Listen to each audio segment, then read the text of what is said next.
Halo sobat semuanya, semoga senantiasa sehat selalu ya. Teman-teman tahu nggak? Atau pernah tidak mendengar istilah burnout? Atau jangan-jangan malah ada yang pernah mengalaminya. Nah, menurut Organisasi Kesehatan Dunia WHO, burnout adalah jenis gangguan psikologis karena kelelahan kerja akibat seseorang belum berhasil mengelola pekerjaan dengan baik. Biasanya, orang-orang yang mengalami burnout itu akan merasakan beberapa gejala. Misalnya, merasa lelah, kemudian tidak bersemangat bekerja begitu ya. Kemudian juga enggan datang ke kantor. Bahkan tak jarang sangat tertekan.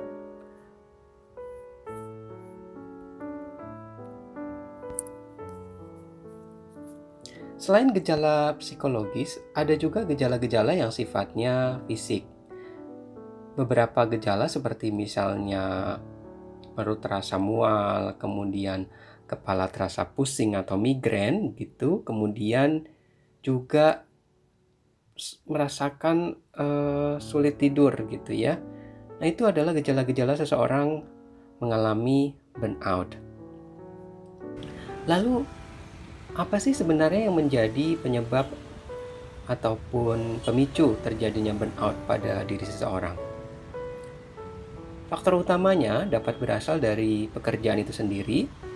Misalnya, sobat sehat merasakan lingkungan kerja di tempat kerja tidak mendukung, memiliki atasan yang cenderung otoriter, kemudian rekan kerja yang toksik, atau bahkan jenuh dengan pekerjaan yang dijalani selama ini. Selain itu, tak jarang juga dihadapkan dengan beban kerja yang tidak sesuai dengan kemampuan dan kompetensi serta kapasitas kita.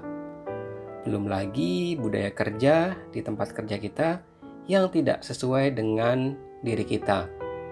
Nah, penyebab-penyebab ini jika dibiarkan terus-menerus akan berujung pada penurunan kinerja kita sebagai pegawai ataupun karyawan. Bahkan dalam jangka panjang, kita bisa mengalami stres maupun depresi loh. Lalu, bagaimana cara kita untuk mencegah supaya tidak mengalami burnout?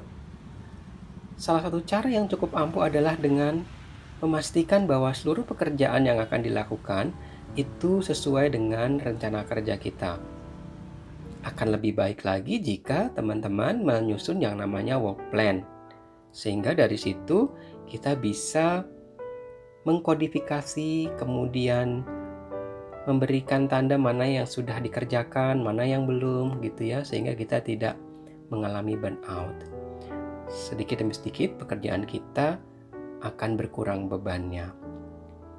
Nah, oleh sebab itu, sobat sehat semuanya, diharapkan dengan menyusun daftar prioritas terkait pekerjaan, kita menjadi lebih tahu mana yang penting, mana yang diutamakan, mana yang bisa kita tunda terlebih dahulu. Selain itu, jika kita masih mengalami kesulitan dengan pekerjaan kita, tidak ada salahnya kita berdiskusi dengan atasan kita, meminta arahan, meminta bimbingan, sehingga kita bisa diberikan bantuan untuk menyelesaikan pekerjaan-pekerjaan kita. Jika memang pekerjaan kita ada masalah yang harus segera diselesaikan. Di sisi lain, kita juga harus menyadari bagaimana kemampuan dan kapasitas diri kita.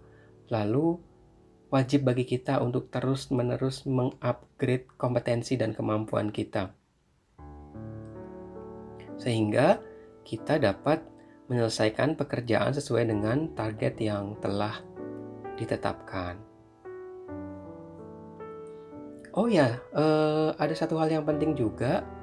Ada kegiatan fisik yang dapat mengurangi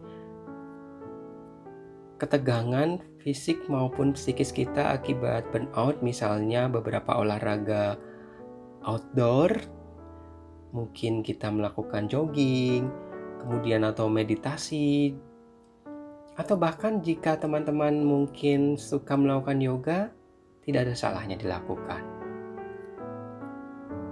Nah, teman-teman sehat, jika berbagai upaya yang telah teman-teman lakukan tadi belum memberikan dampak positif bagi kejiwaan dan mental serta psikologis kita, ada baiknya teman-teman berkonsultasi dengan psikolog ataupun psikiater.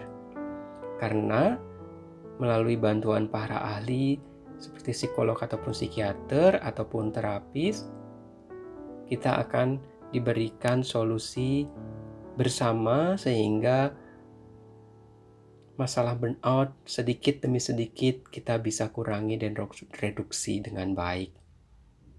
Terima kasih Sobat Sehat sudah menonton video ini. Jangan lupa untuk like, komen, dan subscribe. Sampai jumpa di video selanjutnya. Tetap semangat, sadar, ikhlas, dan mawas diri.